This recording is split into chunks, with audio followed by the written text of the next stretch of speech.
Today we're taking a quick look at the color change and post-print functions in Prusa Slicer. You may be surprised by how powerful these tools are. Let's start with color print. Start by slicing the model as usual. Then go to the slicing preview and click on the plus icon on the right side of the screen. The color change will start at the beginning of the selected layer, not at the end of it. This is where people sometimes make a mistake, so double check the preview before you start the print. You can adjust the preview colors by right-clicking anywhere on the colored bar. You can also set a color change by right-clicking on the preview slider and selecting color change. This will bring up the preview color selection right away. Now let's try to print something in color. It can be quite useful for making cool little paint prints, logos, rubber patches, and much more. Just don't mix different materials, they're most likely not going to stick to each other. As you have probably guessed, the color change is more about making the print look nice. The post-print function, on the other hand, is more about functionality. You can schedule pause by right-clicking on the preview slider and selecting Add Pause Print. Just like with the color change, the pause will happen right before printing the selected layer. You may even type in a message that will be displayed on the printer. So, what exactly can we use it for? Let's take a look at some examples.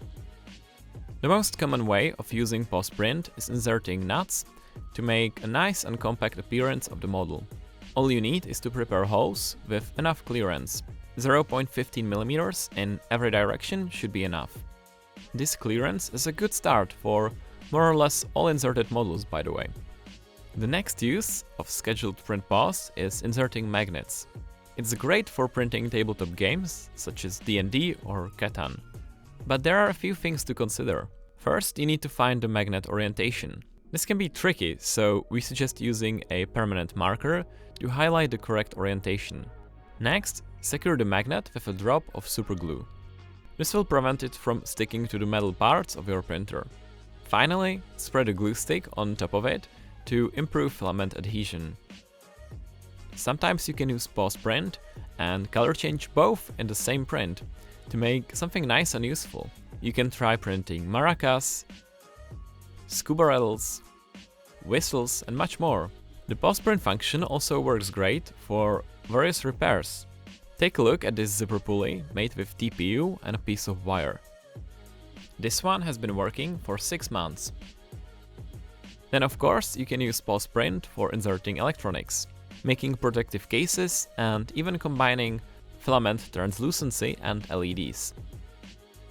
Another fantastic use case of pausing the print is to make objects heavier. This can be done with epoxy resins, plaster, or even sand. You just need to be really careful. Any mistake might damage the printer. You can also pause the print and insert a large metal profile. This way, even a thin and tall part can become really strong. Finally, we have a simple hack for printing perfect horizontal overhangs and bridges with flexible filaments. Simply design and print the supports with another material, such as PLA for example. This is actually much better than using regular TPU supports, isn't it? We hope that this gave you some ideas on how to improve your prints, and we're looking forward to see your creations. Happy printing!